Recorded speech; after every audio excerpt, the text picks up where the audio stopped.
မြတ်စွာဘုရားရဲ့အဆုံးအမသာသနာတော်မှာတရားနဲ့ပညာလို့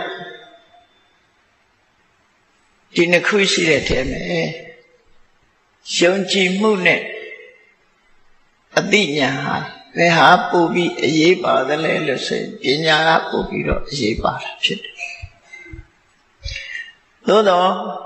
တရားကိုမရှိရဘူးလို့ဆိုလို့တာမဟုတ်ဘူး။ဘာသာတရားတော်တော်များများဟာယုံကြည်မှုကိုအခြေခံရတာဖြစ်တယ်။မြတ်စွာဘုရားရဲ့အဆုံးအမတရားတော်ကတော့ယုံကြည်မှုကိုအခြေခံတာတဲ့အမှန်ကန်သိရှိနားလည်မှုကိုအခြေခံတာဖြစ်တယ်။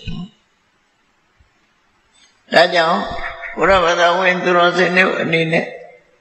ယုံကြည်မှုဆိုတာစိတ်ဝင်စားမှုဖြစ်စေယုံညတာပညာရှိသူတော်ကောင်းတွေနဲ့ပေါင်းသင်းမိဖို့သူတော်ကောင်းတရားကိုနာကြားမိဖို့မနာကြားခင်ကယုံကြည်မှုဆိုတဲ့အခြေခံတရားလေးနဲ့သူတော်ကောင်းနဲ့ဆုံစည်းတယ်သူတော်ကောင်းတရားကိုနားတယ်နားပြီးလို့ကြားနာရတဲ့နောက်မှာစဉ်းစားဆင်ခြင်သုံးသပ်မှုဆိုတဲ့အသိပညာပို့ပြီးတော့အရေးပါတယ်တရားနဲ့ပညာဟာဆုံးဖြတ်ပေးတာတော့ပညာကပဲဆုံးဖြတ်ပေးတာ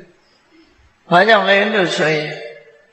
ယုံကြည်မှုတက်တက်ပညာမပါတဲ့ယုံကြည်မှုတက်တက်ဟာလမ်းလွဲသွားတယ်ပေါ့ blind faith လို့ခေါ်တဲ့မျက်ကန်းယုံကြည်မှုမျိုးဖြစ်ပုံစေတတ်တယ်အဲ့ဒါဓမ္မလမ်းကြောင်းတိမ်းဆောင်သွားတာဖြစ်တယ်ဒါကြောင့်မို့ပရမတ္ထစက္ခုဆိုတဲ့ကျမ်းမှာ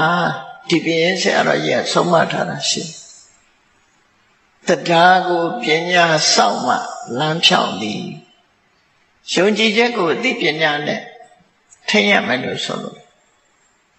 ယုံကြည်ချက်လွန်ကဲမသွားအောင်အသိပညာနဲ့ထိရတခါပညာကိုလည်းပဲပညာကိုတရားစောင့်မှလမ်းဖြောင့်သည်ဆိုတရားနဲ့ပညာဒီနှစ်ခုဟာ